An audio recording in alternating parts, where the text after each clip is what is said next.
Buenas tardes a todos. Muchas gracias por venir a estas horas un poco intempestivas y con este tiempo, pero sin duda la ocasión lo merece. Comenzamos las actividades de la delegación este año 2025 por la Puerta Grande con la entrega de los primeros premios próximos de arquitectura de la Delegación de Santiago. Y qué mejor introducción que hacerlo con una ponencia de María y Juanjo, socios en el Estudio Sol 89, dado que tuvimos la suerte de que María aceptara formar parte del jurado que falló los premios que se entregarán más tarde. Aprovecho también para agradecer a los otros dos miembros del jurado, Ángel Panero y Alfredo Freixedo, que se excusa por no poder estar hoy, su colaboración en esta primera edición de los premios. Después de la ponencia tendrá lugar la entrega de premios y después podremos charlar distendidamente tomando un vino en la cafetería del CEGAC, como acostumbramos. Y sin más, doy paso a Gonzalo Alonso, arquitecto, compañero de la Delegación de Santiago, para que presente a Juanjo María y dé paso a la ponencia. Hola, buenas tardes a todos.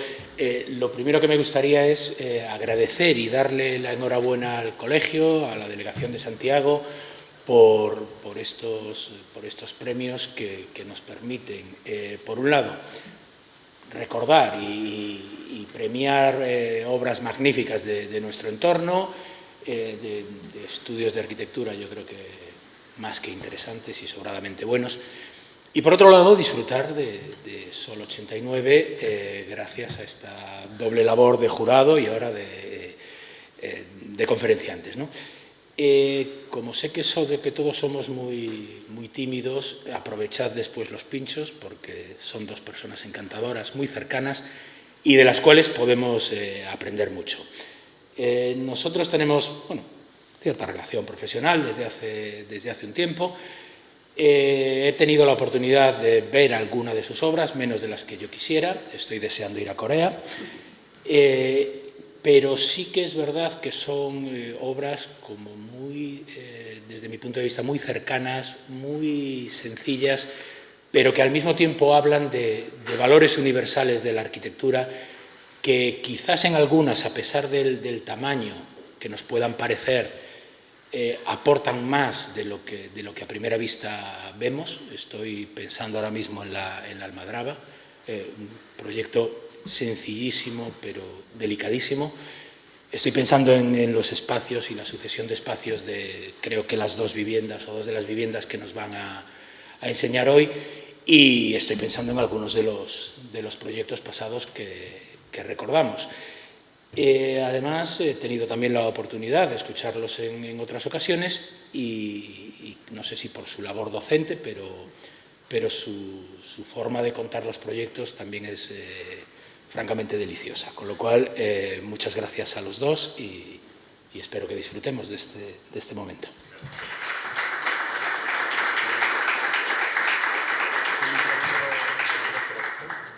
Quizá, perdonadme la broma del foráneo, pero quizá vosotros estaréis acostumbrados, pero un sevillano una tarde como esta no saldría de su casa ni loco.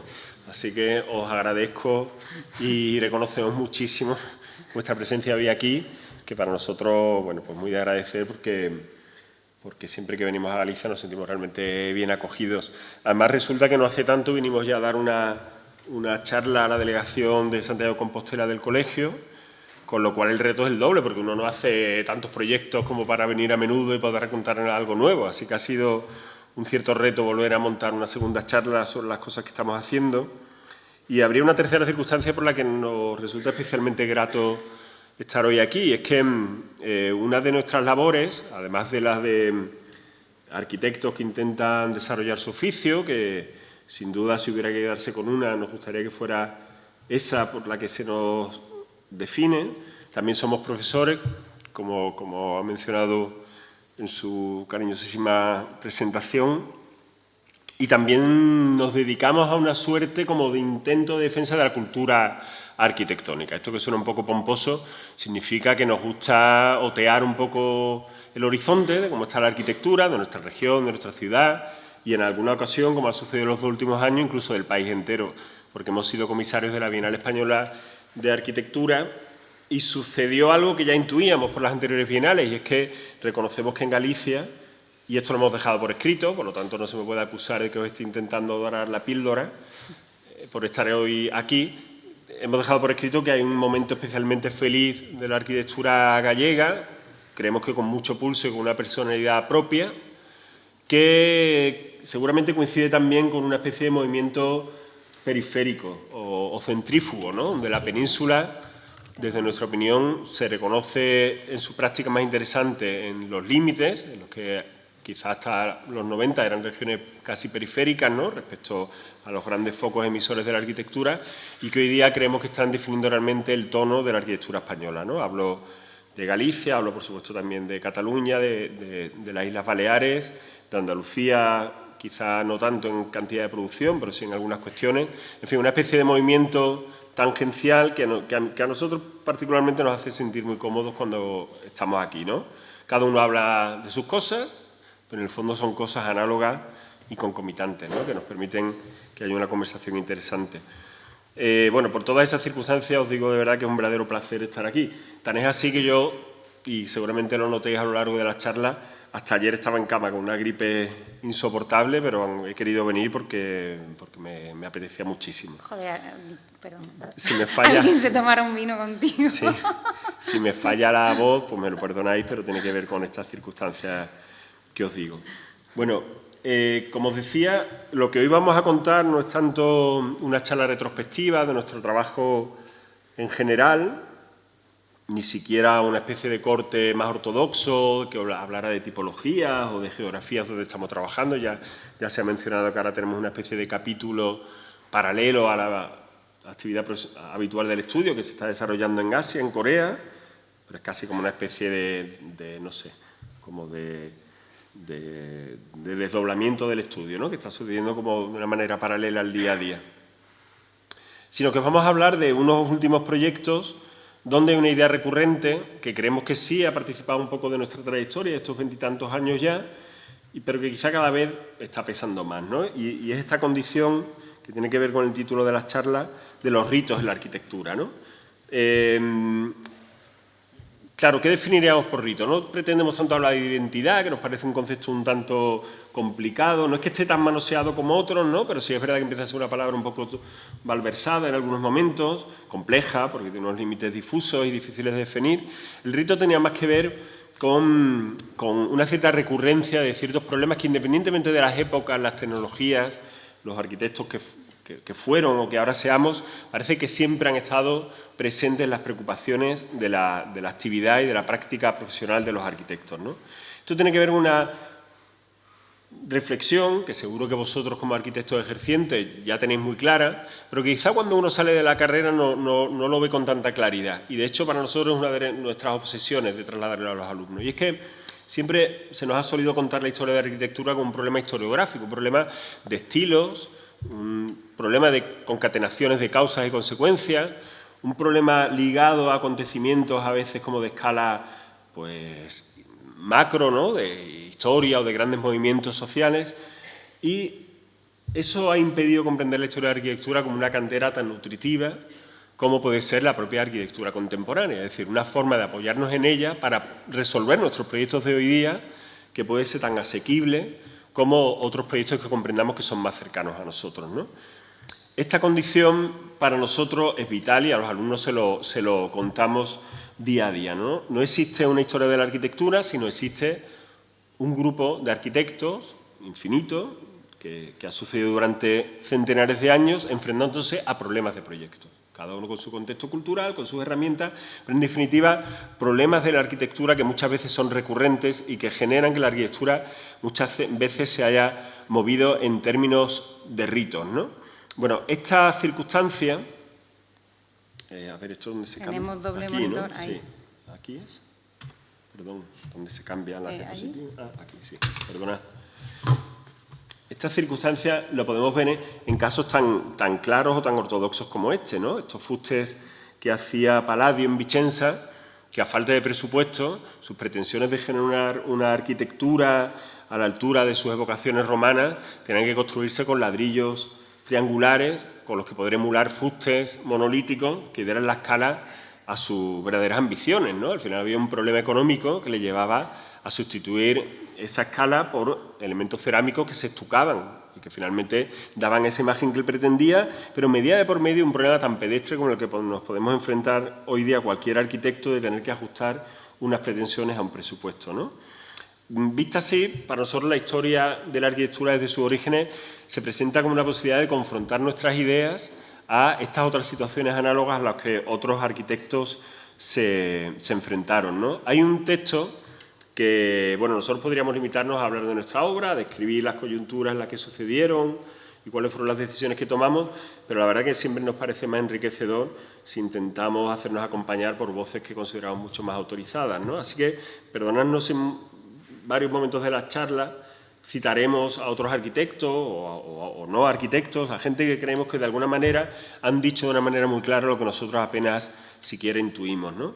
Y hay un texto de Livio Bacchini, el arquitecto de la Suiza italiana, llamado Arquitectura y Rito, que creo que viene a expresar esto con mucha claridad, ¿no? Él dice: con el estudio y el trabajo, mis opiniones cambiaron mucho.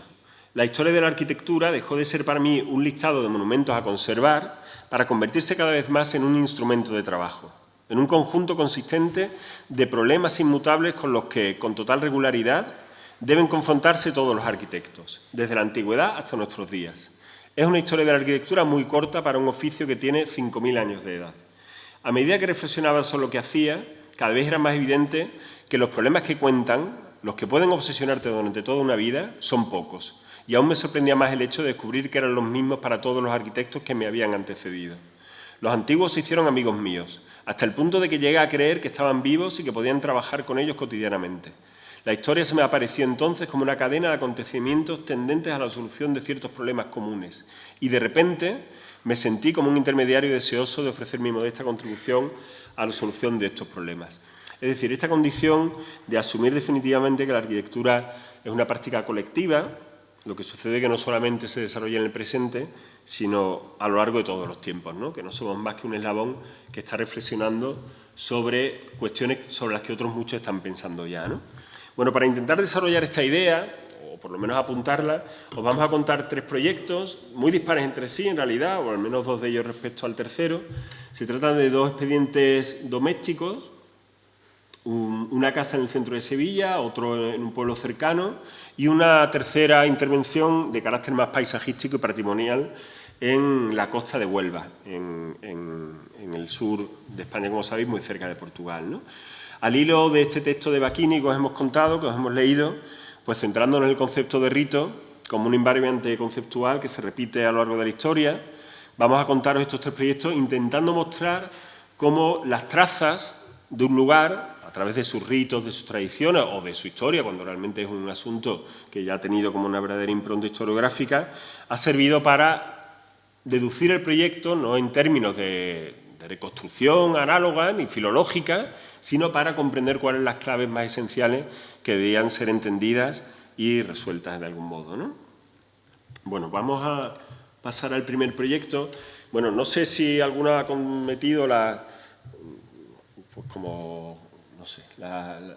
temeridad de volver a repetir después de la última charla que dimos hace relativamente poco aquí, pero si hay alguno que así fuera, quizá recordara que nosotros contamos en aquella charla que buena parte de nuestra práctica, ya sea trabajando ahora mismo en Corea o en estos proyectos que estamos contando, o algunos en una distancia intermedia, pues uno acaba asumiendo con la edad que tiene mucho que ver con el lugar donde se ha criado, ¿no? Nosotros hemos jugado, nos hemos educado en la ciudad de Sevilla, bueno, María es de Huelva, pero hace mucho ya que vive en Sevilla, y este contexto de ciudad abigarrada, de un centro histórico muy grande, muy denso, pero al mismo tiempo muy poroso, con el tiempo nos hemos dado cuenta que ha determinado firmemente nuestra arquitectura, ¿no? Se trata de una ciudad que se construyó en torno a un perímetro amurallado muy grande en la Edad Media. Vamos, el perímetro amurallado tuvo una raíz romana, pero el que ahora mismo vemos es almohade, y ocupaba mucho más que la ciudad realmente construida. En realidad, en su interior está lleno de huertas, que finalmente serán conventos, que delimitaron grandes manzanas, de modo que el centro histórico, aunque era muy grande en su perímetro, era muy poroso, era muy poco denso, ¿no? Eso provocó que esas grandes manzanas, para poder articularse hoy día, pues están llenas de esta imagen más o menos prototípica que tenéis en la cabeza, de patios, adarves, zaguanes, solanas, toda esta suerte de acervo de espacios intermedios, de lugares híbridos entre lo público y lo privado, que difuminan el límite entre la calle y el interior, que de alguna manera hacen que la arquitectura exterior es tan válida o tan importante como la arquitectura construida, ¿no? Y tan vivida, ¿no? Que esto es un asunto que nos interesa especialmente. Bueno, esto de los ordenadores. Sucede también que esa especie de planta baja ambigua, que no se delimita por el trazado de la calle y el trazado de la manzana, sino que es algo mucho más permeable. Yo creo que si citamos el caso del plano de Noli de Roma, todos tenéis en la cabeza de lo que hablo, ¿no? Ese ámbito de la calle que acaba entrando a la manzana y diluye su límite, ha provocado una forma de vida en las plantas bajas también, a su vez, mixta, ¿no? O bastarda. No eran solamente residencias, sino que dentro de las manzanas sucedía el comercio, sucedía la pequeña industria, sucedía el intercambio comercial. En una ciudad más viva y, de alguna manera, pues, bueno, donde todo estaba más mezclado, ¿no? Y la primera casa que os vamos a contar habla un poco de eso. Es una casa que no está directamente en el centro histórico de Sevilla, pero está, digamos, en el primer ensanche, tal como pasamos la muralla, ¿no?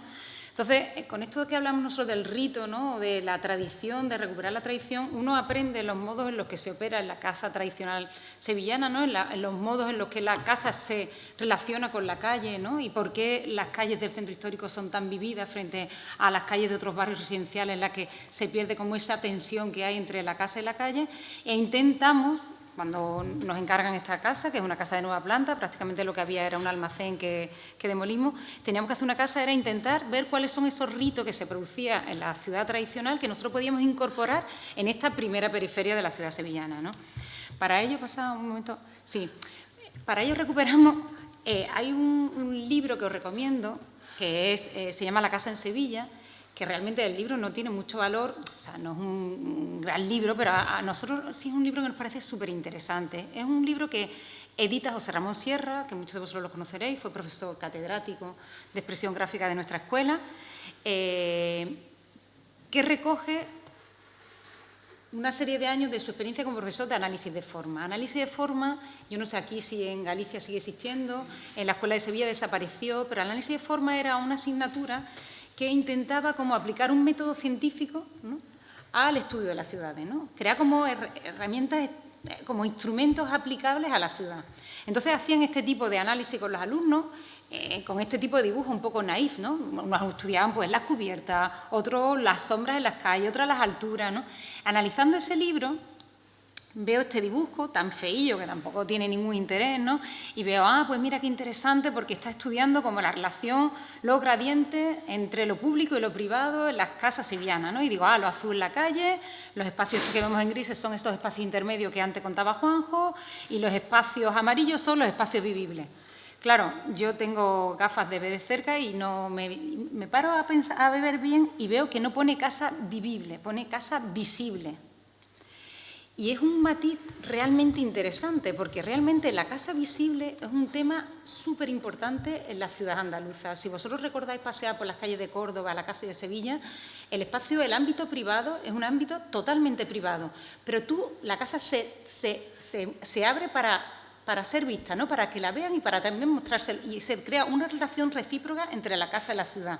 Eso hace que las plantas bajas, tú dices, bueno, cuando vas por esas casas, por esas plantas bajas en las que las casas han sido abandonadas, los comercios han sido cerrados, se ha perdido ese juego de seducción entre el espacio interior y el espacio exterior. Entonces nosotros creíamos que ese concepto de casa visible era de aplicación en esta nueva periferia cercana al centro de Sevilla, donde realmente ya se estaba construyendo masivamente y donde se estaba perdiendo ese juego o esa implicación entre la casa y la ciudad. Otro tema importante de la casa visible es el tema de la vegetación, ¿no? Si no, todos recordáis un patio de Sevilla o un patio cordobés, realmente son patios donde la vegetación, o sea, en aquellas calles donde no hay vegetación, es la propia casa la que produce esa vegetación, ¿no? Se crea ese microclima que tiene que ver con lo orgánico en la arquitectura, ¿no? Lo que no construimos los arquitectos, sino lo que se hace a través del tiempo. Entonces nosotros creíamos que la casa no solo tenía que dialogar a través de esas visiones cruzadas, sino también a través de una vegetación que en este caso sí se encontraba en la calle y una vegetación que nosotros aportábamos dentro de la vivienda, que evidentemente nosotros como arquitectos plantamos la semilla y esperemos que en un futuro eso sea así, ¿no? Sí, la casa además partía de un requerimiento Bueno, nosotros hace poco citábamos aquel poema de Píndaro que habla del ámbito de lo posible, ¿no? Que, bueno, esto me lo sé porque lo he leído hace poco, no suelo saber estas cosas, pero lo escribe en la Tercera Pítica, ¿no? Y dice aquello de, oh alma mía, no aspires a la eternidad, pero apura el ámbito de lo posible, ¿no? Y nosotros, no personalmente nosotros, toda una generación de arquitectos, por no decir todo el colectivo, sentimos que estamos muy identificados con esa especie de reflexión, ¿no? No se trata tanto ya de aspirar a la posteridad como arquitectos, pero sí de apurar las posibilidades que se nos ofrecen en cada proyecto, ¿no? Ahí reside quizá nuestra máxima aspiración, ¿no? Que hayamos sido capaces de exprimir o de dar la mejor versión que un contexto, que un programa, que una situación o que una economía de medios incluso sea capaz de ofrecer en un proyecto, ¿no? De modo que la mayoría de los proyectos que hacemos suelen partir de presupuestos muy convencionales, familias de clase media, programas convencionales, como digo, situaciones económicas no muy bollantes, tampoco desesperadas, pero habituales, y en esa especie de medianía a veces es muy difícil generar algo, siempre buscamos como las aristas, lo que se sale un poco del perfil más convencional para intentar tirar de ahí del proyecto, ¿no? En este caso había como dos situaciones que sí nos parecían que se salían un poco de lo habitual. Lo primero, la parcela permitía una edificabilidad mucho mayor que la superficie construida en realidad la familia que iba a habitar esta casa necesitaba. Y podía permitirse. Y podía permitirse, claro, en efecto. Y sin embargo, la calle, la propia secuencia de fachadas, el frente que daba a una calle que, por cierto, se había peatonalizado y de repente las fachadas habían cobrado como mucha importancia, reclamaba que la casa se hinchara más allá de sus necesidades de superficie y ocupara toda la mella que hasta entonces había existido en este solar vacante, ¿no? La otra circunstancia que nos parecía un tanto particular, que no es que lo sea tanto, pero al menos genera una cierta fricción, y somos creyentes de que los proyectos surgen precisamente en las fricciones, era que los dos, el padre y la madre de esta familia, los dos trabajan en casa, no de una manera así particular debido a la pandemia ni nada parecido, sino que ellos siempre trabajan en casa. Por lo tanto, iba a haber inevitablemente una conjunción, un encuentro entre el mundo de lo público, que iba a acceder a la casa porque reciben gente, y el mundo de lo privado, ¿no? El mundo de la domesticidad. Y nos parecían que esos eran dos lugares que podían ser interesantes. De modo que empezamos a trabajar con esta condición de una casa donde el concepto de envergadura fuera mucho más importante que el de tamaño, ¿no? Y esto es otro asunto que nos interesa mucho. No se trataba a lo mejor tanto de generar una casa muy grande, pero sí una casa que, como esa cualidad que tienen las aves, ¿no? De abrir las alas, el ave puede ser muy pequeña, pero de repente abre las alas y abarca mucho espacio, pues que esta arquitectura tuviera esa cualidad. No sería muy grande, pero sin embargo fuera capaz de abarcar mucho espacio. De modo que es una casa que está muy hueca en realidad. Diría que en su volumen capaz, aunque lo ocupa todo, hay más vacío construido, ¿no? No sé si hemos llegado a hacer esa huella, pero fuera capaz de generar las condiciones para que esa casa exterior fuera tan real, tan intensa y tan vivida como la casa interior, ¿no? De modo que hay una planta baja donde se dirime precisamente esa doble circunstancia del trabajo, de un apartamento donde pueden en un momento dado pasar tiempo algunos familiares o un punto de despacho, pero también el acceso a la vivienda pueda convivir con la parte más privada y una casa que se muestra al exterior pues plena de envergadura, ¿no? Como hinchando o extendiendo las alas, y sin embargo al interior es más menudo y lo que se llena es de aire, ¿no? Claro, la casa no pretende ser una mella en la fachada urbana, sino intentarse medir un poco con los edificios colindantes.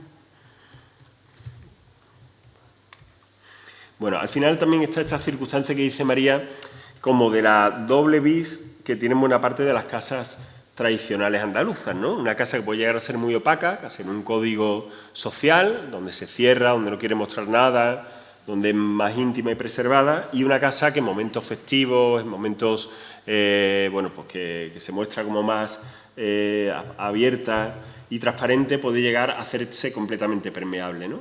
Y donde intenta recuperar pues esa cadencia de espacio que de alguna manera es un rito del tránsito urbano entre lo público y lo privado que rige la mejor tradición de la casa andaluza, ¿no?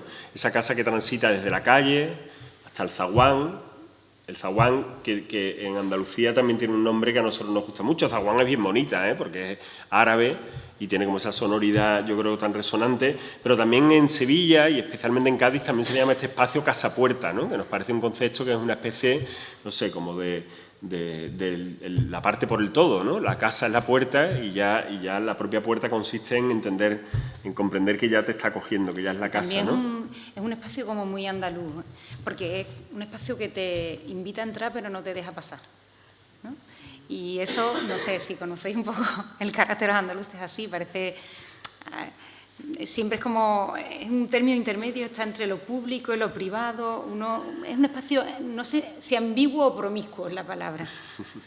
De modo que al final, bueno, pues esta especie de cadencia que decíamos de calle, zaguán, pasaje, adarve, patio, pues a la manera de una condición ya plenamente contemporánea va sucediendo y permite dirimir esas circulaciones, a veces más privadas, a veces más públicas, y también matizar una relación con la calle que en esta condición de dejar pasar el aire, pues también mejora pues, muy notablemente las condiciones climáticas. Claro, ¿por qué sucedía esto en la antigüedad o en la formación del medievo de la ciudad de Sevilla? Pues, por estas condiciones de morfología urbana que os he contado, ¿no? De manzanas de gran extensión que crecieron hacia adentro, pero también por condiciones climáticas que los patios, las concatenaciones de patios, el arbolado, esta materia orgánica que María decía, pues permitía refrescar una latitud que nada tiene que ver con la tarde que estamos disfrutando hoy aquí, ¿no? Hay una cosa también muy bonita en la manzana andaluza, que es este juego de los vacíos en diagonal, ¿no? Que hacen que uno pierda un poco la perspectiva del tamaño exacto de las parcelas, nunca sabes dónde está el límite. Entonces, aunque esta parcela es bastante rectangular,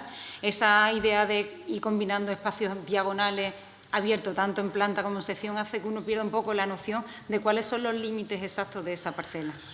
De modo que de una manera pues que al final es plenamente cercana, seguro, a muchos de los trabajos que vosotros mismos desarrolláis, es decir, cumplimos normativas, desarrollamos programas que nos piden nuestros clientes, ajustamos presupuestos, resolvemos con tecnología y construcciones actuales, pues creemos que somos continuadores de una cadencia que se viene repitiendo como un rito en la ciudad de Sevilla, que surge a través de lo que os he dicho, ¿no? La gran manzana que para articularse necesita plagar todas sus parcelas, no solo de construcciones, sino de espacios intermedios, de vacíos que van calando esa gran densidad urbana y que hacen que haya como una doble ciudad, la ciudad construida y la ciudad vacía, ¿no? Tan vivida como la primera.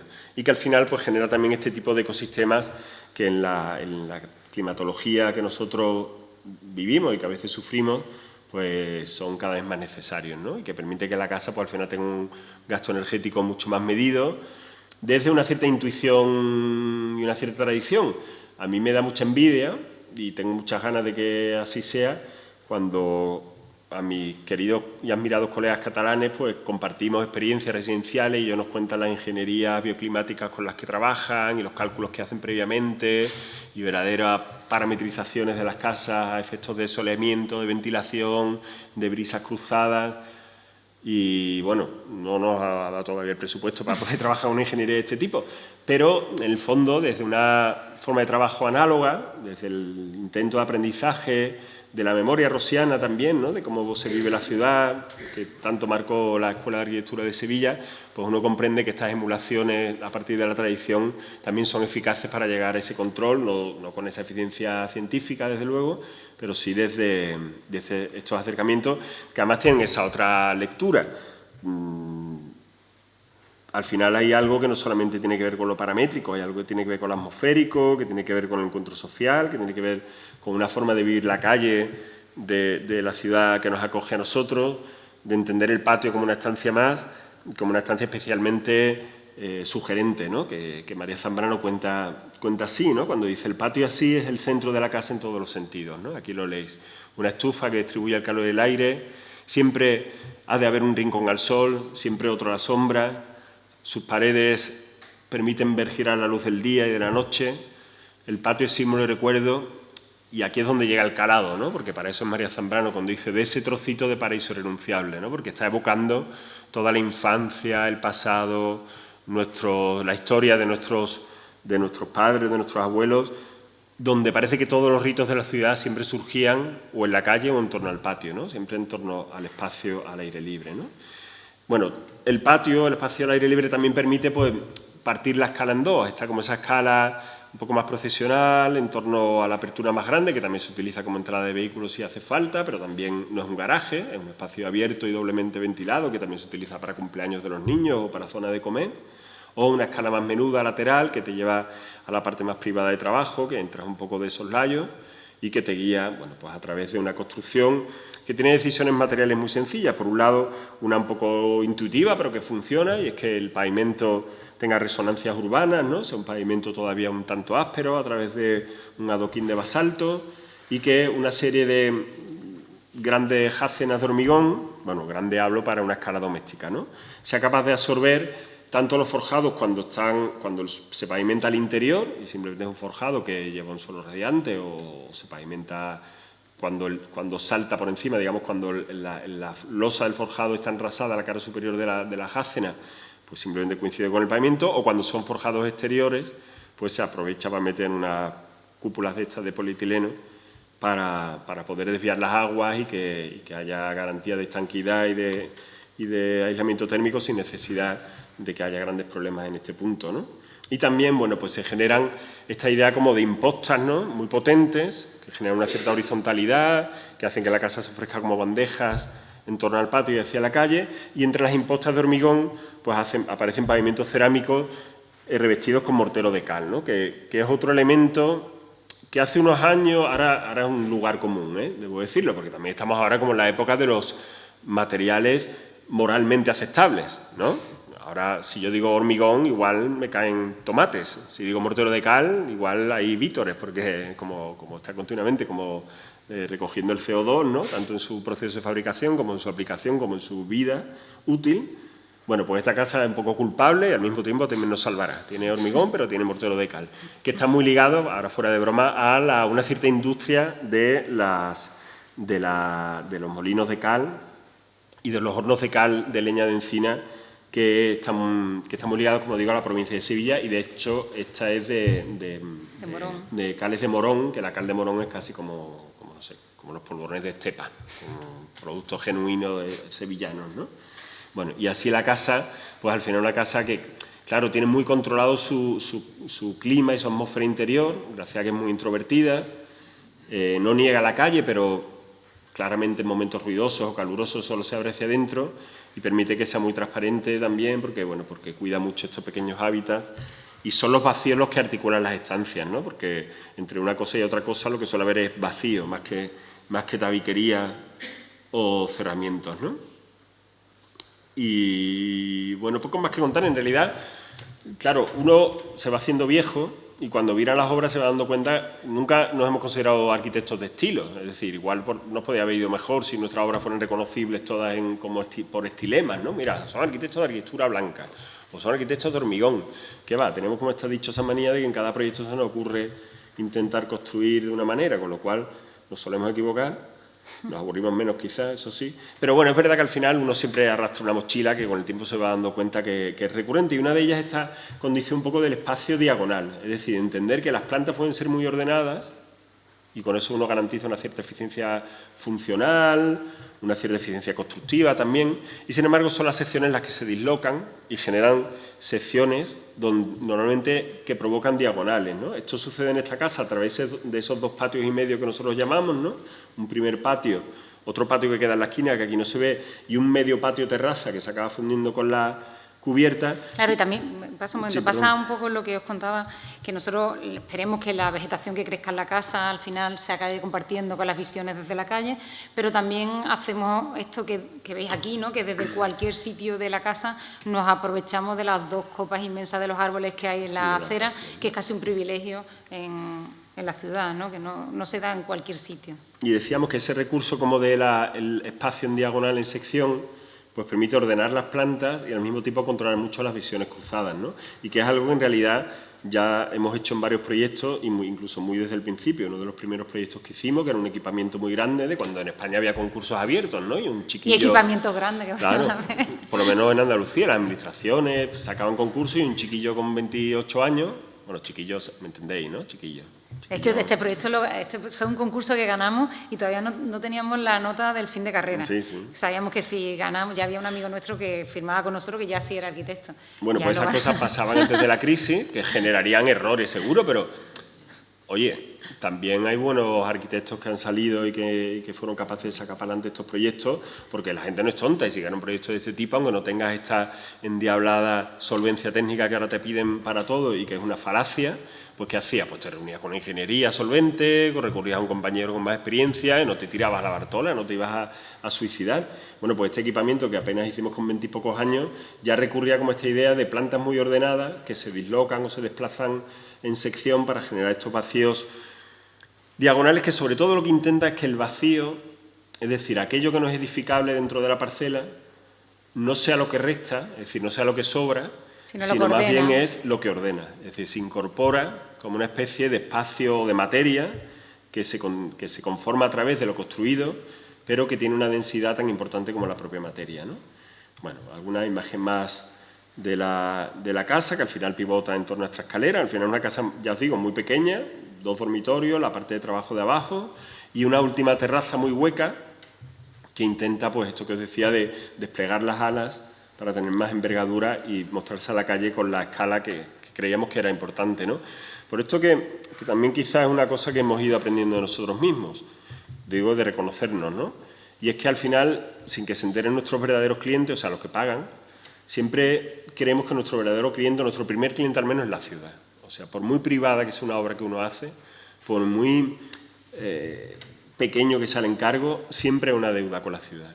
Yo creo que en el momento que los arquitectos perdemos eso, perdemos nuestro verdadero patrimonio, que no es tanto el monumento, sino la ciudad que nos une y el espacio público, ¿no? Ahora que está tan amenazado en ciudades como Santiago o Sevilla por el turismo masivo, no el turismo razonable, con el que no tengo ningún problema, pero sí como el excesivamente invasor, ¿no?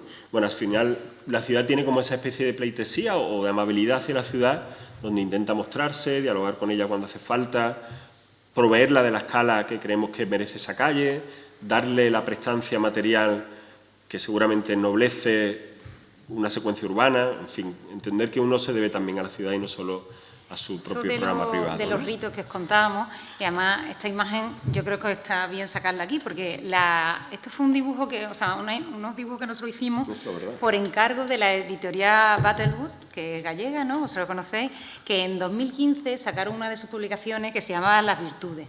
Entonces invitaron a una serie de arquitectos, no sé por qué nos llamaron a nosotros, en el que teníamos que reflexionar sobre las 40 virtudes que tenían que tener las ciudades romanas, ¿no? Que eran las que debían regir la ciudad romana, que había la felicidad, la justicia, la salubridad. Entonces a nosotros nos tocó Clementia. Y Clementia no es clemencia, o sea, no es la traducción, sino que quiere decir hospitalidad. Y nosotros decíamos, bueno, ¿y cómo contamos nosotros esto de la hospitalidad desde el punto de vista arquitectónico, ¿no? Entonces empezamos a recordar que en las ciudades andaluzas había una historia que sigue existiendo todavía en muchos pueblos, que es bastante bonito, que es como ese juego que había con los abanicos antiguamente, ¿no? Que en función de cómo pusieses el abanico, ¿no? En el cortejo pues estabas libre, ¿no? Pues en la ciudad andaluza se da con todo el sistema de ventanas, postigos y puertas, ¿no? Es muy normal que tú vayas por cualquier pueblo y una casa esté cerrada a cal canto. Eso quiere decir que no están o que no están para nadie, no es que no estén dentro, ¿no? Luego que las puertas principales son puertas y luego tienen unos postigos, que es otras puertas más pequeñas, ¿no? Cuando las puertas están cerradas y el postigo está abierto, quiere decir que la familia está, pero que mejor no moleste, ¿no? Si ha pasado la hora de la siesta, el postigo se abre, pero las puertas están cerradas, como diciendo, oye, que estamos dentro, pero puedes entrar. Cuando es un acto festivo, las puertas se abren de par en par, incluso las fachadas se engalanan, ¿no? Hay como ese juego en el que, al final, a través de elementos de carpintería, la propia arquitectura está siendo hospitalaria, ¿no? Es un lenguaje, ¿no? que tiene que ver con la tradición, que solo sabe quien vive allí, ¿no? De esta especie de rito, pero que nos parecía que era muy bonito y que la casa realmente, con estas carpinterías herméticas, puente térmico, modelo alemán, pues estaban perdiendo, ¿no? Y entonces a nosotros nos gustaba reflexionar sobre esos códigos de la arquitectura no escritos o no... Tiene que ver casi como con la copla, ¿no? Algo que va pasando de generación en generación, que no sabe quién lo inventó, ¿no? Pero que todo el mundo lo entiende y lo hace suyo. Y esta casa que os contamos ahora tiene algo que ver con esta cuestión, ¿no? Y con la reflexión anterior de que, por muy privado que sea un encargo, algo se debería deber siempre a la ciudad, ¿no? Bueno, se trata de una casa ya no en el centro de Sevilla, sino en el Aljarafe. El Aljarafe es como, sabéis que Sevilla está en el Valle del Guadalquivir, una ciudad solamente plana, vamos en bici a todos sitios, eso es una virtud, bueno, menos en agosto que puedes morir, claro. O si tiene una reunión, que tampoco llega muy... Pero tiene esa virtud de que es verdaderamente plana, y aquello que le llamamos la cornisa del Aljarafe es una elevación, no sé de cuántos metros será, una cosa ridícula, que es de nosotros, viviendo rodeados de montes, ¿no? Bueno, el caso que es como las estribaciones de esta pequeña colina del Aljarafe, de la que uno va saliendo del Valle del Guadalquivir, donde hay una serie de pueblos muy importantes culturalmente, ligados siempre, bueno, pues a las actividades que tienen que ver con el Guadalquivir, con el cultivo, con el mundo agrícola, donde vamos a desarrollar esta casa de nueva planta. Nos gusta de los 3 ejemplos que hemos querido traer en la charla que os hemos preparado, que en realidad los 3 son básicamente nueva planta, incluso el último, que trata una cuestión patrimonial. Y sin embargo, se trabajan desde conceptos que en muchos casos podrían considerarse patrimoniales, ¿no? Es decir, intentando romper de nuevo esa frontera, esa especie de lugar común, yo creo que absolutamente periclitado, de que una cosa es el especialista en patrimonio y otra cosa es el que proyecta nueva planta, ¿no? Yo creo que eso es una absoluta falacia de este mundo obsesionado con el experto, ¿no? Yo creo que un arquitecto lo intenta hacer cuando hace nueva planta y lo intenta hacer cuando interviene en patrimonio. Otra cosa es que haya ciertas herramientas, sobre todo de investigación, que puedan ser diversas. Bueno, pues estos son proyectos de nueva planta que se basan en conceptos, en fundamentos que intentan casi proceder del mundo del fundamento patrimonial. Y luego veréis otro de patrimonial que casi hace lo contrario. Me recuerda aquella reflexión de Ignacio Paricio, ¿no? Cuando habla precisamente de su amigo y compañero Cloten, que defendía absolutamente que no existe la obra de nueva planta. Él directamente decía, no es que haya diferencia no entre nueva planta y patrimonio, es que no existe la obra de nueva planta. Todo es intervención sobre lo existente. Si tú intervienes en un solar vacío, estás interviniendo en un tejido que por tanto tiene su propio ADN, sus propias claves morfológicas, sus propias lógicas de crecimiento, y estás interviniendo, aunque sea una partícula privada, en un terreno o en un tejido que es público, ¿no? Bueno, nosotros nos sentimos muy cercanos a esa reflexión y justifica un poco esta casa. Bueno, la cuestión es que se trataba de una casa que esta sí partía de unos cuantos presupuestos bastante particulares. Uno de ellos es que 2 amigos, bueno, han sido amigos después de este camino, ¿no?, compartido, Gemma y Álvaro, que habían tenido una vida de nómadas. Ella provenía de Cataluña, él provenía de Asturias, se movieron por el mundo, vivieron muchísimos años en Bélgica, y ya a una edad de madurez, ¿no?, una vez jubilados, deciden volver al sur, ni siquiera a sus tierras de origen, por una serie de coincidencias por lo que debería mover el mundo, emotivas, ¿no? Tenían amigos en el sur, buscaban después de años en Bruselas, pues buscaban algo de luz andaluza o sureña, y deciden hacer esta cosa loca de irme a un lugar que tampoco conozco mucho y me voy a vivir allí, ¿no?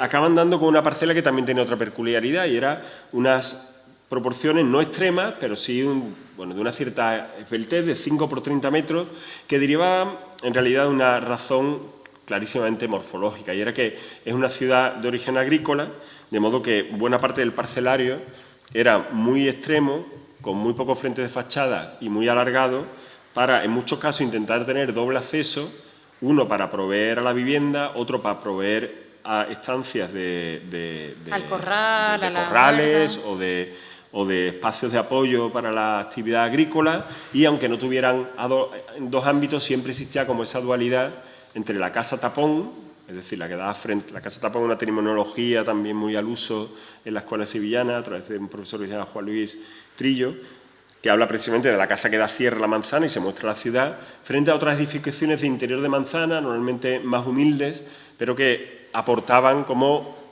otro matiz funcional, ya fuera productivo, ya fuera agrícola, algo de esa cuestión, ¿no? Entonces, esa primera...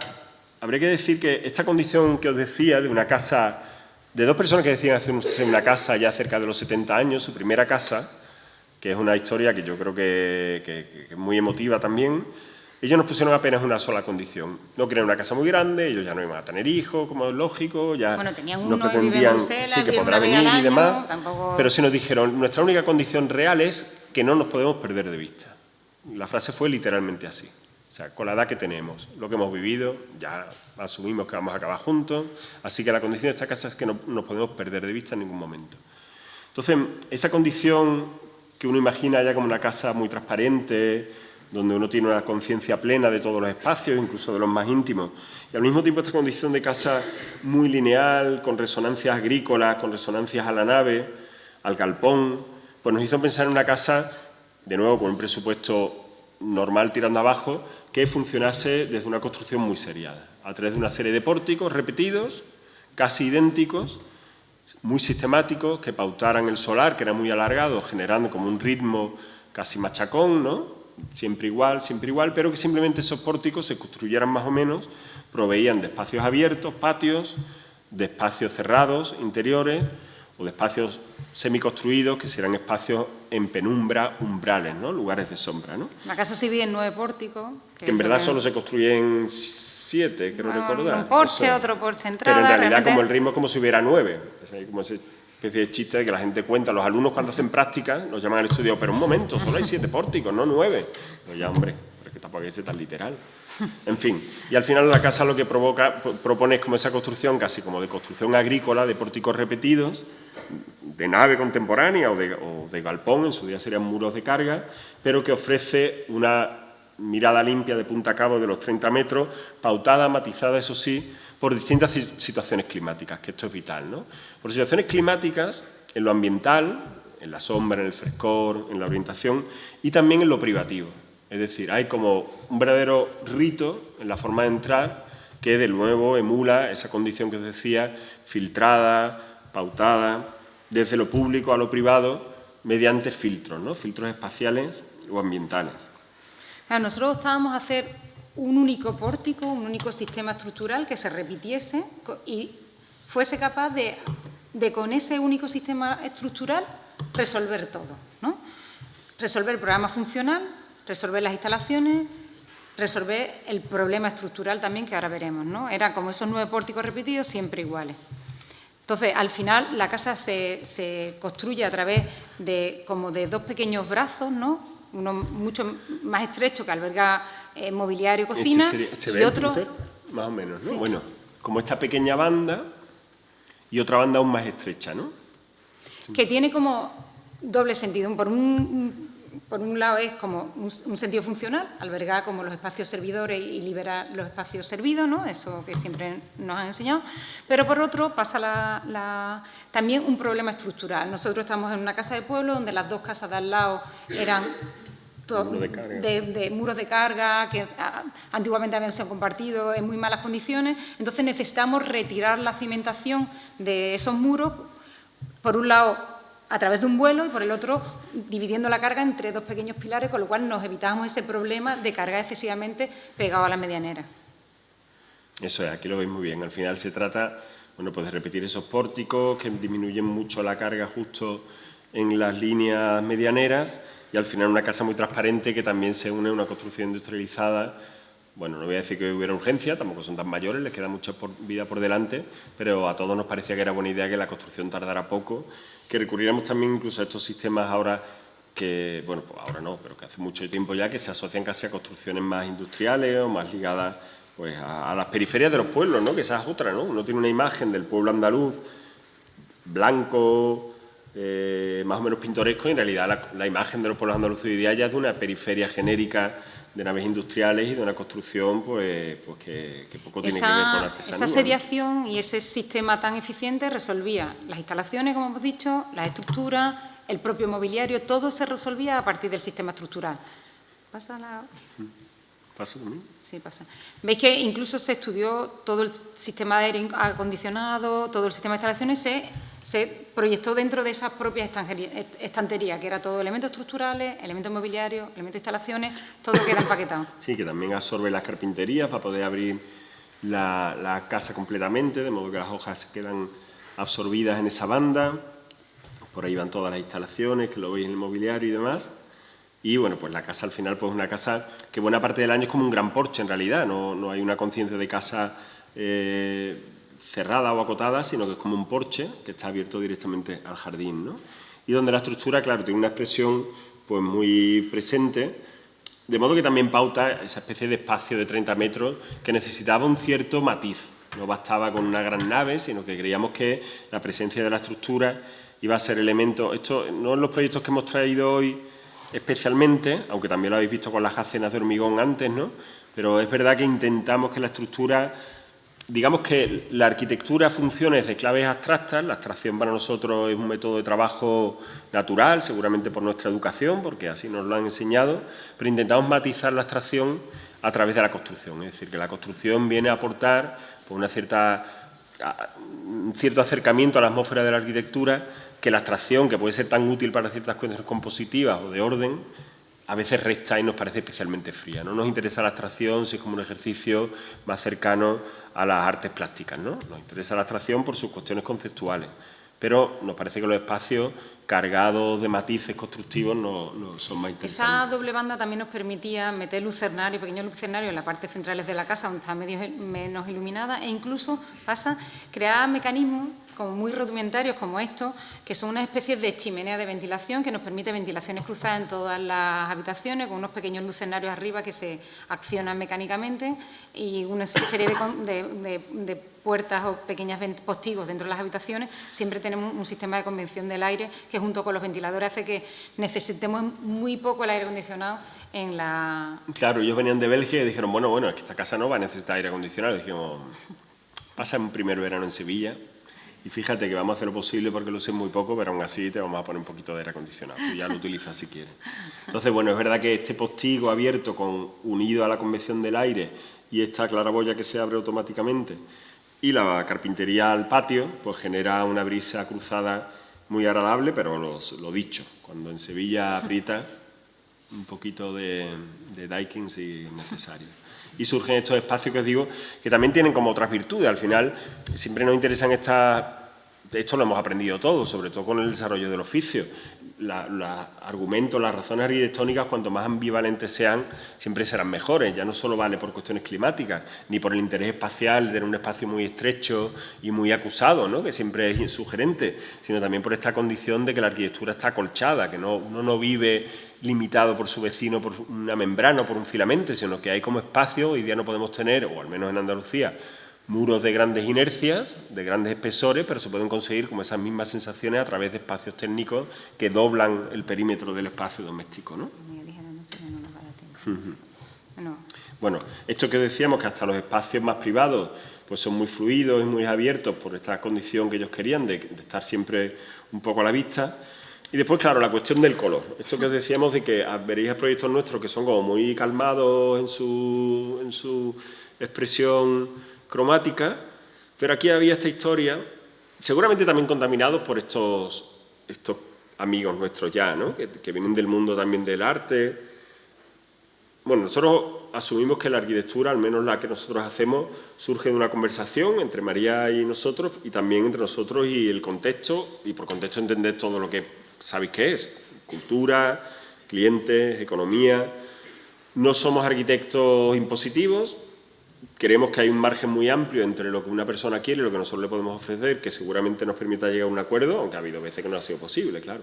Entonces, claro, llega el momento del color y ahí, pues, ¿quién no va a opinar, ¿no? Y ellos también, ¿no? Entonces uno va como esta cosa que a nosotros al menos nos pasa, que uno tiene una intuición, pero como no tenga una razón, no está tranquilo, necesita refrendarla y se pone a investigar, ¿no? Y uno pues va reconociendo en el propio Castilleja de la Cuesta pues esta almagra, ¿no? Que estos pigmentos naturales que son de origen ferroso y que desde muy antiguos servían para revocar los muros, ¿no? La cal blanca, el albero, ¿no? Y también la almagra, y que se repite sin cesar, o también la propia arquitectura, la historia de la arquitectura más industrial, desde la nave industrial hasta ejemplos paradigmáticos como las case study houses americanas, donde las primeras protecciones del acero eran o bien las naranjas que todos conocéis de origen, eran mercurio, ¿no? Si no recuerdo, ¿no? O de plomo, o las férreas que eran las rojizas, ¿no? Entonces, bueno, pues uno va como intentando buscar argumentos, pero al final, claro, al final hay que mojarse, elegir, estas cosas que a todos sonarán, probar, tirarse a la piscina. Y claro, en el mundo de las TICs, de las tecnologías de la comunicación, hoy día, que uno puede recibir un WhatsApp de su cliente a las 11 de la noche de un domingo, pues no le queda otra que buscarse todo tipo de argumentos para acabar convenciendo, porque no nos parece bien imponer, y menos en el caso de una vivienda, pues una decisión personal si realmente no hay tantos argumentos como para que todo el mundo quede convencido. Lo ¿no? gracioso es que Álvaro, que es el propietario que ve aquí, en estas pruebas de color él aparecía todos los días pues, de esta guisa. Claro, al final acabo tan convencido que venía él, que tiene un humor envidiable y además un fondo de cultura artística muy envidiable también, pues de repente nos empezamos a dar cuenta que siempre que venía a visita de obra venía vestido así, un poco entre el cachondeo. Cada vez que vamos a su casa nos sigue recibiendo vestido de todo. Claro, de modo que la casa, pues al final tiene como esta condición que en realidad todavía no hemos contado del todo, de una casa interior y muy transparente, pero que siempre está jalonada por espacios intermedios, ¿no? Con espacios ambiguos entre el interior y el exterior. Un primer patio, que en la tradición andaluza se llamaba el patio de recibo, el patio donde se recibía a la gente, pero que no era todavía tan privado, tú no ibas a permitir a la gente ver tu casa, pero le permitías acceder hasta cierto punto. Un segundo patio, que en las casas de labranza era el patio de labor, o en las casas más familiares, pues era el patio principal de disfrute, y esa última construcción ligada a la producción, ¿no? Que en el fondo habla también de estos ritos de nuevo que acaban pregnando toda la historia de la arquitectura, por lo menos lo notamos así, desde las arquitecturas, desde la tradición hasta las arquitecturas más contemporáneas, ¿no? Este proyecto, que no lo vamos a contar, pero lo contamos en la otra ocasión, en el fondo está hablando de lo mismo, ¿no? Un pequeño restaurante en Sevilla que por sus condiciones geométricas necesitaba arroparse de una serie de espacios perimetrales que iban acolchando ese, y que en el fondo tiene tanto que ver con la arquitectura barroca, en este caso un ejemplo parisino, pero en Sevilla está San Luis de los Franceses, que es una planta muy parecida, que habla de lo mismo, ¿no? De que una cosa es el perímetro exterior, otra cosa el espacio interior, y en medio suceden toda una suerte de espacios intermedios que ayudan a acordar unas con otras, ¿no?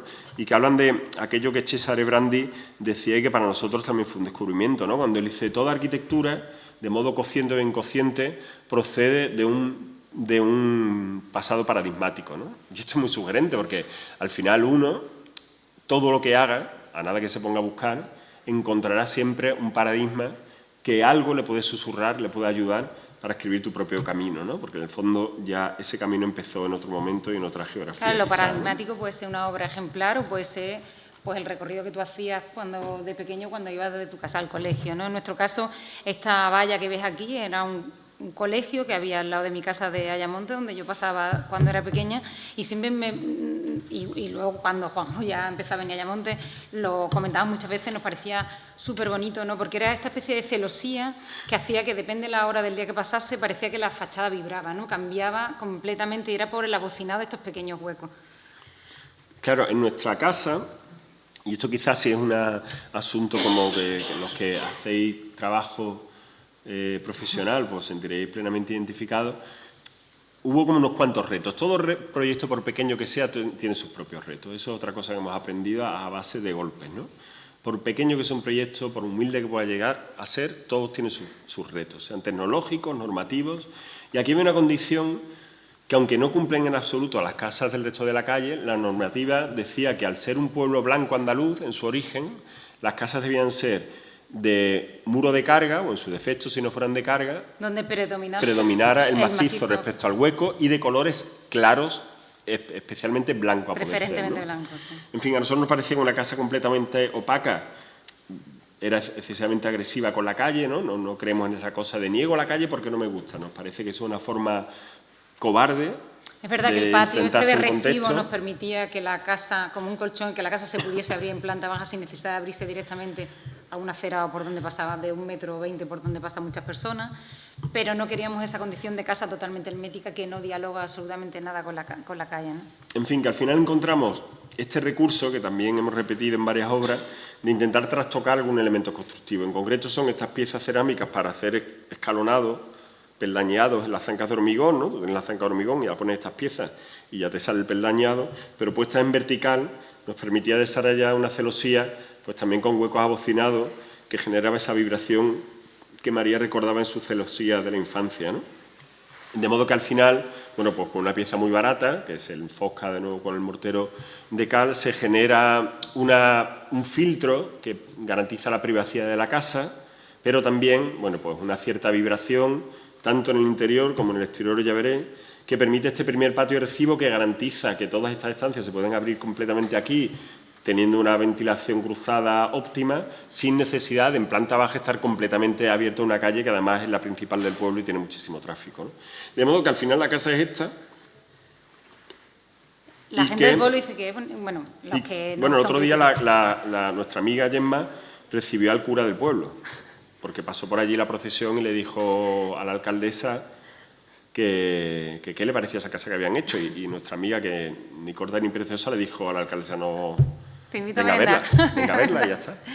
No, Y pero sí, es bonito perdona. porque durante la mañana que el sol está fachada hasta la sombra, la casa se muestra así, pero por la tarde que el sol entra por detrás, de repente se convierte en una lámpara la ciudad, ¿no? Es como... Bueno, y que en el fondo, como decíamos, es una casa que creemos que es muy humilde porque se remite a aquello que incluso la propia normativa demanda. Es una casa blanca, de un pueblo que fue blanco, donde predominaban los muros de carga, las tapias, donde predominaba el lleno respecto al vacío, y donde sucede, como en tantos pueblos andaluces, creo que aquí le llamáis feísmo, ¿no?, que la suerte de los almacenes de construcción han malversado, han transformado la imagen de estos pueblos, haciendo creer que en muchos casos la imagen del pueblo andaluz es esta cosa un poquito rimbombante, ¿no?, cuando en realidad es una cosa pues, que tenía al menos como la prestancia humilde, pero del muro blanco, ¿no?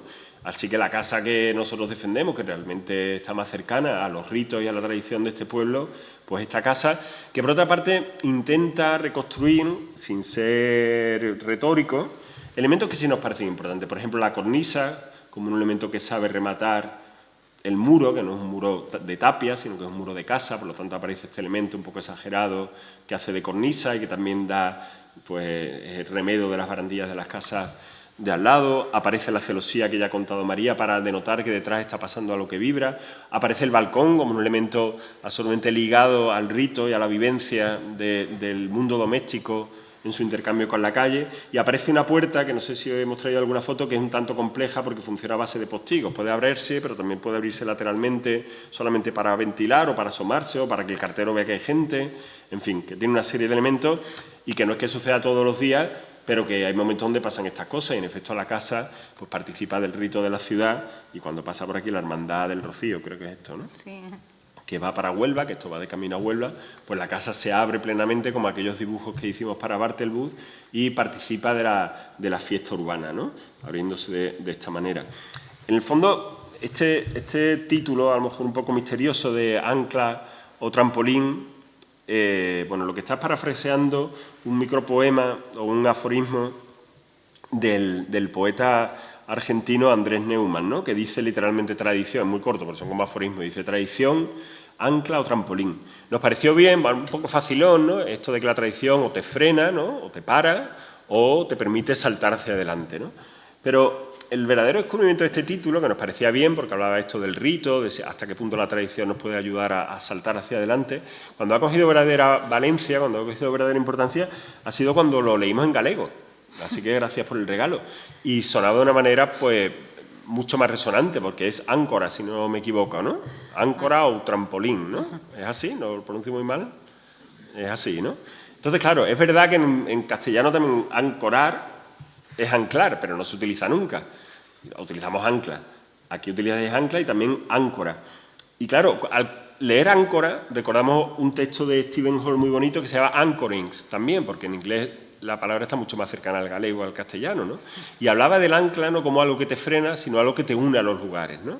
Entonces nos pareció que en galego el título de la charla cobra como una doble interpretación mucho más valioso que desde el ancla como un sentido que te frena, ¿no? El ancla te frena o, si tú lo quieres entender así, es algo que te une a un lugar, ¿no? Sí, también hay una historia muy bonita de Machado, ¿no?, que él recurre como al folclore, que no creo que tenga nada que ver con el folclorismo ni con esta historia, ¿no?, pero que él dice: reparad que hay muchas maneras de decir lo mismo que no son lo mismo. Cuidad vuestro folclore y ahondad en él cuanto podáis, ¿no?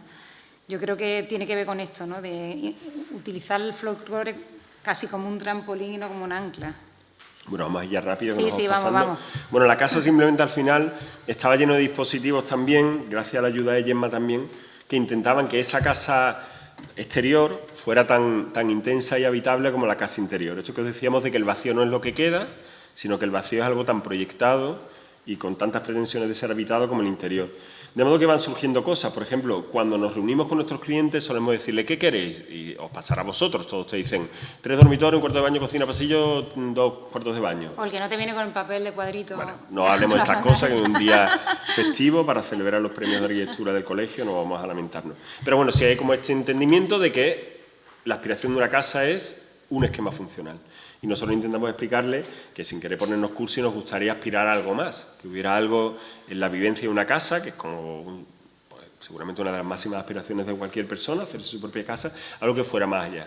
Y Gemma, que entra mucho al trapo, volvió a la semana con esta foto que veis a vuestra derecha de su casa catalana de la infancia, ¿no? Esa es ella, bueno, de la casa de su abuela, ¿no? Y decía, bueno, yo hay una cosa que ya he puesto, sí reconozco que a mí es un lugar al que me gusta volver y me hace feliz, que es el recuerdo de aquel patio de la huerta, de la casa huerta de mi casa, de mi abuela catalana, donde había un pozo y había un caqui, creo que era, ¿no? Bueno, eso quedó ahí y dentro de los posibles y con las limitaciones que tiene la casa, dijo, mira, un pozo no te vamos a hacer, primero porque ya son ilegales, ¿no? Estamos ya casi cerca de Doñana, nos vamos a meter en un problema, pero quizá una alberquita donde refrescarse no estará mal, y además una alberca que no tendrá cloro, lo vamos a hacer con agua natural, o sea, con agua corriente, y simplemente cuando la vacía vamos a organizarlo para que eso mismo ayude a regar el pequeño huerto que montamos detrás. Y con esta idea además de siempre visible de los amigos, no va a ser una alberca, sino va a ser un sitio donde os podéis sentar a los amigos, eso meter el pie al fresco. Y lo haremos junto o pegado al pabellón trasero, aquel que en su día era una construcción agrícola y que aquí será un lugar de encuentro que le da como el respaldo a la casa. Bueno, esto era la casa recién acabada. Claro, siempre hablamos de que lo interesante de la casa, que lo que dicen, ¿no? El tiempo es constructor y la naturaleza también construye. Uno como crea la semilla y aspira a ver cómo aquello se acaba construyendo y para nosotros es muy emocionante cuando volvemos a estas casas y encontramos imágenes como de esta que apenas claro, hace 12, 3. Esto fue prácticamente recién acabada. Esto es como ellos nos reciben, siempre vestidos de almagra, como verdaderos supporters del equipo. Y finalmente está en la casa pues justo hace 2 semanas, ¿no? No, un poquito más. Justo antes de Navidad, ¿no? Sí, antes de Navidad. Donde gracias, bueno, pues a la buena mano de Gemma con las plantas, que si me dependiera desde luego no estarían así, y también unas condiciones ambientales que uno dispone y que ya confía en que la vida y la naturaleza haga su trabajo, pues la casa empieza a enverdecerse, empieza a convertirse en algo mucho más vivido. De repente, sin haberlo contado, yo que conocí esas casas de primera mano, pues uno ve aquí las case study houses que os contaba, o al menos alguna de ellas, ¿no?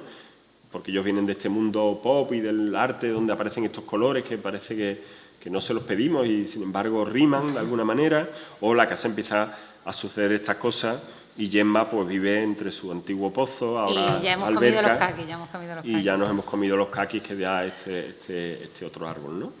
Bueno, esa es un poco la historia. Y el último proyecto que os vamos a contar es muy diferente en escala, en situaciones, ya vamos a ir rápido, perdonadnos, pero igualmente creemos que se sustenta ya en este caso radicalmente a través de los ritos incluso etnológicos, ¿no? Porque se trata de intervenir en una antigua almadraba que está situada en Nueva Umbría, en la costa de Huelva, muy cerca de Portugal, ¿no? Sí, está entre 2 lenguas de agua, o sea, el Océano Atlántico y el río Piedra. Este es un terreno muy peculiar porque es el único territorio de España que crece anualmente, pero crece a una velocidad de muchos metros al año por los sedimentos, que de hecho es un problema, ¿no? Pero esta es la desembocadura del río Piedras y este es el un Océano terreno Atlántico ya. Donde la naturaleza lo está transformando a una velocidad brutal, tanto la vegetación como los movimientos de tierra, ¿no? Bueno, sí. La almadraba, la pesca de atún por almadraba, no sé si aquí más o menos la conocéis, ¿no? Pero tiene que ver con sitios donde por las corrientes de agua, los climas claros, los atunes se desplazaban y por un sistema casi de burladero hecho con redes se le iban encajonando hasta llegar a un punto donde se quedaban encerrados y se producía una lucha cuerpo a cuerpo entre los pescadores y los atunes. Claro, pero esto es un sistema, un ritual de pesca que está muy anclado a esta zona. De hecho, este es un cuadro que pintó Sorolla en Ayamonte, en mi pueblo, donde realmente todavía cuando alguien tiene dinero en el pueblo se le dice este es capitán de almadraba, ¿no? Es como había una jerarquía, había un sistema, o sea, es un sistema que está totalmente impregnado, aunque la almadraba ya desapareciese. La almadraba estuvo presente en las costas onubenses del siglo XVI y desaparecieron a finales del pasado siglo. Sí, a finales de los 70 por cambios de las migraciones de los atunes en el estrecho y por la competencia japonesa e italiana al principio. La globalización. Y al final Almadraba, en su traducción arquitectónica, responde a un proceso como este. Almadraba es una palabra del árabe andalusí que significa literalmente el lugar de la lucha. Se trata de hombres que se tiran al agua a pelear a cuchillo con unos animales que llegan a pesar 500 kilos, como una res brava, en su medio además, ¿no?, en el agua. Con lo cual es un proceso de una violencia que requiere una organización humana absolutamente jerarquizada, organizada, donde tiene que haber todo tipo de coordinación para que no sea mortal incluso la actividad, ¿no? Bueno, no da tiempo a ponerlo hoy, un pequeño corto que os traía, pero si os interesa el tema os recomiendo la película de Roberto Rossellini, Stromboli, donde, bueno, este fotograma de Ingmar Bergman es la de una nórdica que va a Sicilia, Stromboli, y presencia precisamente una pesca de almadraba. La película, como pertenece al realismo italiano, mezcla filmaciones planeadas, ¿no?, cinematográficas, con documentales, ¿no? Y ahí se ve una pesca de almadraba y la cara de Ingmar Bergman es realmente de pavor, ¿no?, al comprender la violencia que se llega a desarrollar, ¿no? Y eso provoca... Sí. Es que la pesca de almadraba es una pesca estacional, duraba 6 meses y se formaban esta especie de campamentos, ¿no?, totalmente jerarquizados, era casi unas estructuras militares muy jerarquizadas, donde los trabajadores estaban por un lado y los capitanes por otro, en unas condiciones tanto habitacionales como laborales completamente diferentes, ¿no? Claro, de hecho, en las almadrabas se le llama el Real de la Almadraba, igual que el Real de la Feria de Sevilla, porque su estructura es de campamento, es una estructura de galpones perfectamente trazado a través de una trama hipodámica que respondía nuevamente a una jerarquía, donde había una cierta especialización, algunas naves estaban dedicadas a la parte más industrial, del tratamiento de los aperos de pesca, y otras eran alojamientos de los distintos... los solteros, los casados, o sea, que eso estaba totalmente jerarquizado. Y por otra parte había una serie de edificaciones, bueno, más independientes, que era la Casa del Capitán, que por supuesto vivía alejado, en un mundo que, si esta era un poco la población de la Almadraba de Nueva Umbría, ¿no?, de, bueno, pues gente obrera, trabajadora, que se reunía allí cada año para pasar unos cuantos meses. Bueno, pues la Casa del Capitán era claramente, como dice María, pues un mando, ¿no? Era una posición equivalente a un gobernador civil de la época, ¿no?, para que os hagáis una idea. Bueno, en esta situación, el proyecto que nosotros vamos a desarrollar para la Consejería de Medio Ambiente de la Junta de Andalucía partía de un presupuesto... Como parte de una premisa, en 2015 se cataloga, claro, bien de interés cultural la Almadraba, no por el valor en sí de las edificaciones, que es muy pobre, sino por el valor etnológico, por lo que hemos contado, porque es un sistema productivo que cuenta muy bien la tradición, primero un sistema de pesca y también un sistema casi demográfico de esta zona, ¿no? Claro. Y claro, en el momento que es declarado BIC, hay urgencia por, como mínimo, consolidar, y se insta a la Administración, que en este caso la propiedad, a rehabilitar. Y hay una intervención de máxima urgencia que es precisamente, ahora lo veréis, la consolidación, recuperación, habría que definir exactamente el término, ahora lo podemos discutir, del antiguo embarcadero, que era una pieza capital de llegada a la Almadraba, y una serie de caminos que ahora os contaremos, ¿no? Claro, nosotros lo que encontramos al llegar, después de décadas ya de abandono, no es solo una degradación constructiva de una construcción con muy poca prestancia. Estos son muros, estas construcciones de los años 20 del pasado siglo, con mortero muy salino, con piezas cerámicas de mucha importancia, de muy poca calidad, donde pues, veis lo que ha hecho la naturaleza, ¿no? Surge esta condición que George Simmel contaba en La ruina y el paisaje, ¿no?, donde el tránsito de una vida, la vida humana que abandona la ruina, de repente da paso a otra unidad vital, que es la naturaleza junto a la construcción, ¿no? Esto era la plaza de Anclas, precisamente, de Áncoras. La misma imagen que habéis visto antes, pero cuando estaba la Almadraba. Y esto es así, ¿no?, en apenas pues 30 años, ¿no? Porque está esta condición alucinante, ¿no?, que en la pandemia vimos como en un pequeño experimento, pero que es así. Fijaos, en los vuelos americanos, esta es la Almadraba en 1945, cuando todavía estaba en uso, y como la actividad humana pues va como conteniendo la naturaleza. En el 56 todavía en uso, más o menos estable, y en el 73, que ya llevaba solamente 10 años sin utilizarse, como toda esa especie de arboleda, de bajo, ¿cómo se llaman estos? De matorral y demás, y de chumbera, pues había inundado toda la situación, ¿no? De modo que esto es lo que nos encontramos en las naves, ¿no?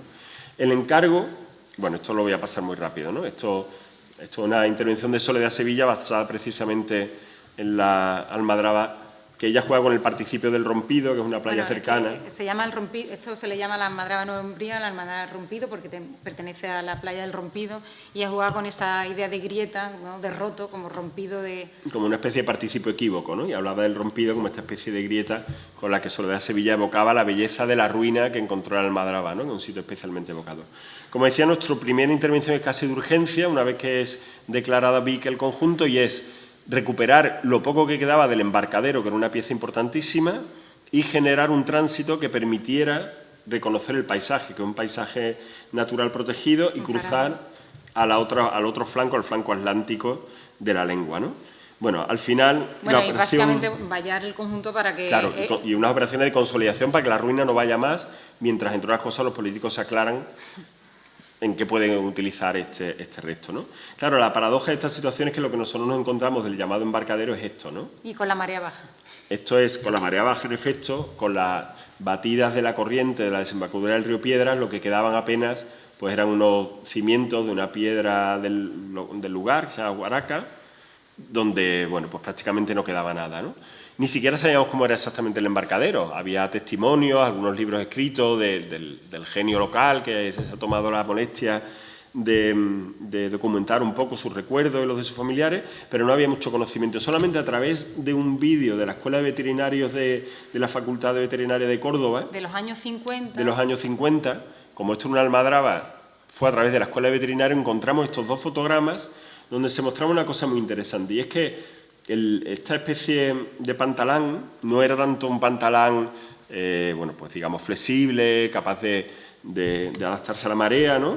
Sino que en realidad era más bien un dique, ¿no? Es decir, era un elemento casi geológico que se adentraba en el agua con una cierta pendiente que admitía ser inundado, porque aquí las fluctuaciones de las mareas son enormes, y aquí lo estáis viendo en baja mar, pero cuando está en alta mar, incluso inundaba completamente el embarcadero, de modo que tenía esta condición de elemento sólido, no tanto de elemento ligero o seco. En este tipo de intervenciones todo es muy complicado, ¿eh? Porque parece que no es nada, pero dices tú, ¿qué tono le tengo que dar a esto para que de repente aquí esta pieza no acabe siendo un volumen que inunde todo? Porque esa foto en blanco y negro parece que una tonalidad que parece que está hecho con lo mismo de la zona, pero lo mismo de la zona, ¿qué es? Si allí hay arena, o sea...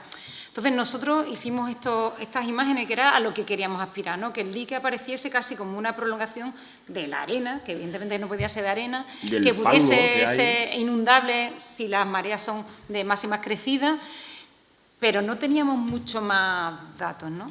Bueno, la cuestión que propusimos a la Comisión de Cultura, una construcción... Bueno, hicimos el levantamiento que habéis visto antes. Analógica, claro, hicimos este levantamiento de lo que había, estas eran las pocas trazas que había, esta era una antigua caseta de gasoil, que era una construcción posterior de los años 50, absolutamente precaria, y lo que propusimos fue claramente una reinterpretación en lo formal que se apoyaba en la traza del embarcadero y que utilizara la caseta de gasoil como en un punto de espera de las embarcaciones, y más allá de eso, una especie de construcción analógica en cuanto al tono de la intervención, es decir, donde sin conocer exactamente cuál era la materialidad original, sí recurriéramos al tipo del dique, o del espigón casi, frente al de un embarcadero más flexible, ¿no?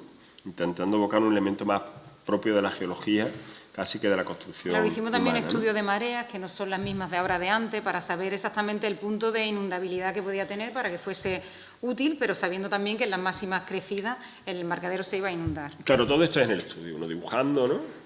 Leyendo, con fotografías, hablando con ingenieros de la Junta, estudios de marea, batimétricos, de puerto, modelos teóricos, sistemas constructivos infalibles, hasta que llega la obra, claro. Y ahí buena parte de esas construcciones, sabéis que es cuando se confrontan de verdad, ¿no?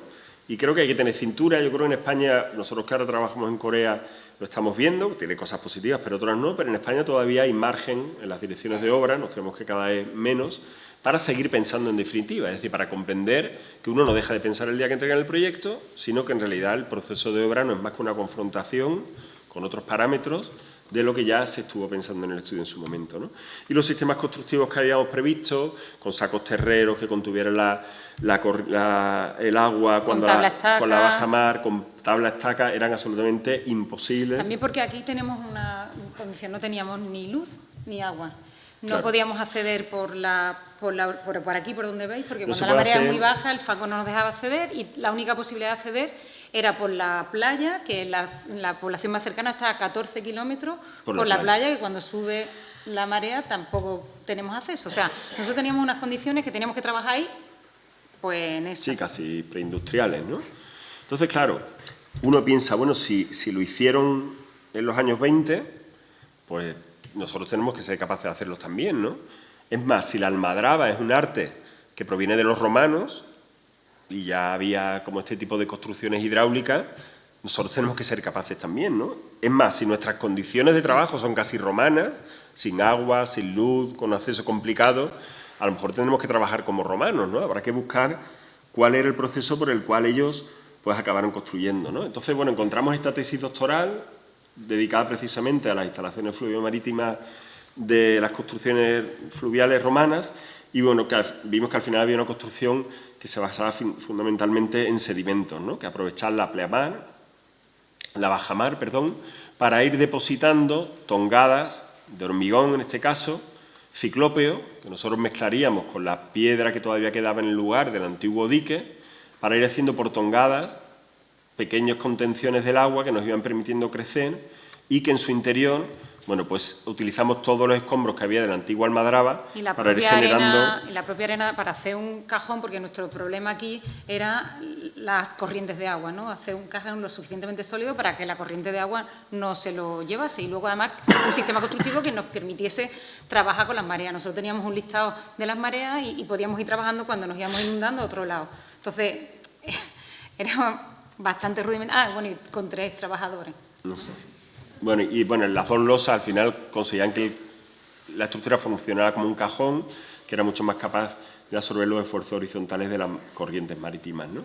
Entonces, bueno, precisamente el hormigón que utilizamos, la salinidad del agua ayudaba a su curación, de modo que fuimos pues aprovechando esa bajamar para ir generando estos muros de hormigón ciclópeo, reciclando la propia piedra, reutilizando la propia piedra del grahuaca del dique y generando estas cosas que, bueno, pues en esta ensoñación un poco académica, pues uno recuerda, ligado incluso a obras que para nosotros son épicas, ¿no? Como la Spiral Jetty de Robert Smithson, ¿no? De hecho, nuestro aparejador, que es un cachondo, un día me pilló en la obra con esta pose y cogió esta foto de Robert Smithson andando por la Spiral Jetty en el lago salado de Utah y me la mandó, ¿no? Yo creo que los dos estábamos pensando en el problema que nos habíamos metido, por eso esa pose como circunspecta y un poco agobiada del arquitecto en la obra, ¿no? Bueno, claro, esto al final iba a suponer una torta de hormigón, porque así era el dique original, porque no era un dique, sino era más bien una geología capaz de ser inundable, que iba a tener una presencia muy potente sobre la costa y pensamos que algo habría que hacer para matizar esa superficie. Una superficie tan grande, si la terminas en hormigón, era como casi una explanada, un helipuerto allí en medio, ¿no? Entonces nosotros decíamos qué textura le tenemos que dar a aquello, cómo acabamos aquello, y la respuesta volvió a estar en el mismo lugar. Allí hay unas cuantas edificaciones que tienen esta especie de suelo acanalado cerámico, que eran los alquitranaderos. Los pertrechos de la pesca, una vez que acababa la temporada de pesca, para conservarlos se metían en alquitrán. Y entonces se metían el alquitrán caliente, un proceso, unos pozos de más, y se dejaban en estas naves escurriendo el propio alquitrán, se recogía por estas acanaladuras y se volvía a reciclar. Entonces aparecían estas naves, todas tintadas de negro, que era el propio alquitrán, pero tenía estos suelos tan bonitos, esta acanaladuras. Y dijimos, bueno, pues ¿por qué no utilizamos nosotros? O sea, al final no es alquitrán, pero tenemos que reconducir el agua, romper la escala de este plano y nuevamente... Y drenar también el agua que se quedaba en esa superficie. Entonces nos inventamos este útil que se podía hacer entre 2 personas con unos redondos. Yo creo que los romanos tuvieron más medios que nosotros, la verdad.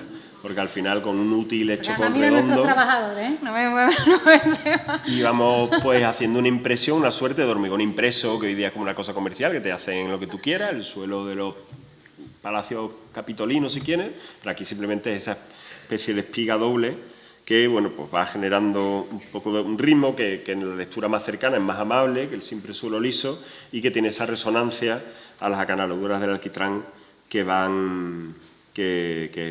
resuelven las naves de los alquitranaderos, ¿no? Bueno, al final el dique, el embarcadero, tiene esta presencia que os decimos casi geológica, Hoy día es bonito porque las algas ya han llenado buena parte de los muros y aparece la piedra arahuaca y el hormigón ciclópeo lleno de algas, vamos, de líquenes también, ¿no? Y le dan también una textura especial. Y bueno, y este es el asunto un poco de una pieza que en determinados momentos del año queda completamente inundada, ¿no? Lo cual no esperábamos nunca que alguna de nuestra arquitectura le fuera a pasar eso. Hemos tenido goteras, pero de ahí a que se inundara entera no lo esperábamos, la verdad. Y la presencia pues tiene como esta condición en el paisaje de elemento que te recibe desde el río y que anuncia un camino que te llevará hacia el océano, y con esto acabamos. Y aquí sí hubo una interpretación por nuestra parte que fue bien recibida por la Comisión de Cultura, que creo que sí mereció la pena. Y es que en esta especie de cabeza de puente o de pica en Flandes que nosotros poníamos, que sería como la primera intervención de las sucesivas que va a haber en la Almadraba, nosotros quisimos hacer ver a la Consejería de Cultura que era necesario al menos rehabilitar las piezas industriales que eran capaces de narrar que la Almadraba, su actividad, su naturaleza esencial en verdad era un proceso productivo, ¿no? De modo que aquel que visitara esto, pues tuviera un atisbo de lo que había pasado allí, ¿no? No solamente viera una serie de naves que igual no le decían nada más, ¿no? De modo que los convencimos para incorporar estas tres piezas que hablan precisamente de lo que María contaba, ¿no? Aquí llegaban los barcos, esta era la antigua caseta de gasoil, los barriles de alquitrán llegaban a este punto, se metían en estos dos pozos donde debajo había unos hornos que fundían el alquitrán, por aquí esta chimenea pues evacuaba los gases de esa combustión, el alquitrán pasaba por una serie de tuberías de cobre hacia estos dos grandes pilones, el alquitrán fundido ya. En estas dos pilastras se tendía una cadena donde una vez endulzadas las redes, es decir, pasadas por agua dulce, se metían en alquitrán, con lo cual quedaban plastificadas, en un proceso de plastificado, y de ahí, por estas acanaladuras, que son las originales, se llegaba a la nave del alquitranadero y se reconducía el alquitrán que se reciclaba, ¿no? De modo que propusimos, por lo menos, rehabilitar esas piezas que contaron un poco ese proceso industrial. Aquí lo veis, ¿no? De modo que estas tres piezas, esto lo paso ya muy rápido, sí había datos suficientes de revocos acabados, así que sí hicimos una intervención puramente filológica de reconstrucción con las mismas, con los materiales de acarreo que allí mismo había, no tuvimos que aportar nada más, simplemente lo que el tiempo había dejado caer en el suelo, sí, y nada más. Vamos a ir recopilando por el resto de las edificaciones todo lo que había. Morteros de cal, estas son las piezas, de modo que cuando uno llega al embarcadero, estas piezas sí están bien documentadas, se explica cómo funcionaban. Esta especie de escalera que bonita, porque en realidad por aquí iban los dos obreros, uno a cada lado, y en medio iba el barril de alquitrán, que tiene como un almohadillado que te permitía ir como acompasando tu paso en la escalera a la rotación del barril, y esto era el lugar donde se tendían las redes y se alquitranaban, ¿no?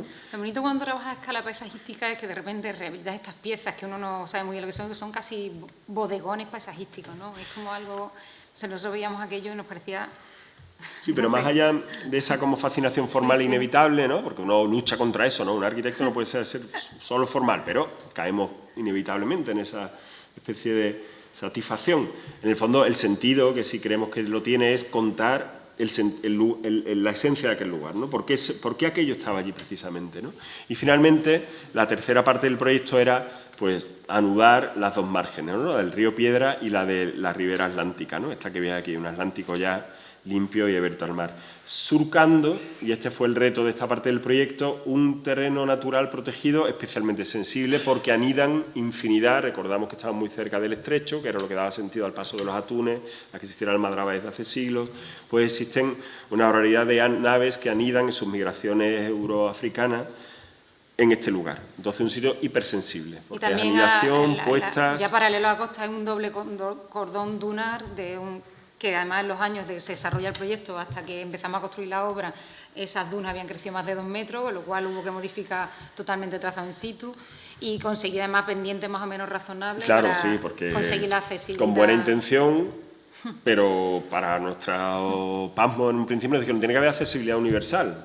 Bueno, pues a ver cómo lo hacemos, ¿no? Y al final, bueno, pues es fácil. Este no es el trazado definitivo, no es el trazado definitivo, sino al final uno iba zigzagueando, buscando las mínimas pendientes y te genera pues un recorrido que frente a la obviedad a lo mejor de la línea recta, pues te va ofreciendo miradas más sugerentes, ¿no? Porque va buscando las líneas de mínima pendiente entre las dunas, de modo que el recorrido no es que sea un problema antojadizo de que te quedase una cosa moderna en zigzag, sino es un asunto puramente topográfico. El topógrafo iba diciendo de aquí a aquí no superamos el 6%. Y también había ciertas especies vegetales que no podíamos tocar. Claro. De modo que al final hay una tabla de madera en la zona donde todavía no hay pendiente, y cuando las dunas empiezan a coger cota, pues esa tabla de madera utiliza, bueno, aparece palafitada y aparece una serie de barandillas donde, aunque es un sistema industrial de unos carpinteros portugueses del Algarve, sí les pedimos una cierta modificación, que es algo que solemos hacer, es decir, con los presupuestos que manejamos no nos da para hacer patentes, pero sí intentamos interceder en los procesos industriales para variar mínimamente la solución de catálogo. Y en este caso fue hacer el reparto de la barandilla de una manera equidistante, de modo que la barandilla también sea estructural y evite, pues primero haga una visión más tupida y más acogida del espacio, y evite como esta lectura de estructura, barandilla, estructura, sino que la propia barandilla está funcionando estructuralmente y a través de un ritmo continuo, de una manera más abstracta al surcar el paisaje. Y bueno, eso es todo. Muchas gracias y perdonad el pequeño retraso.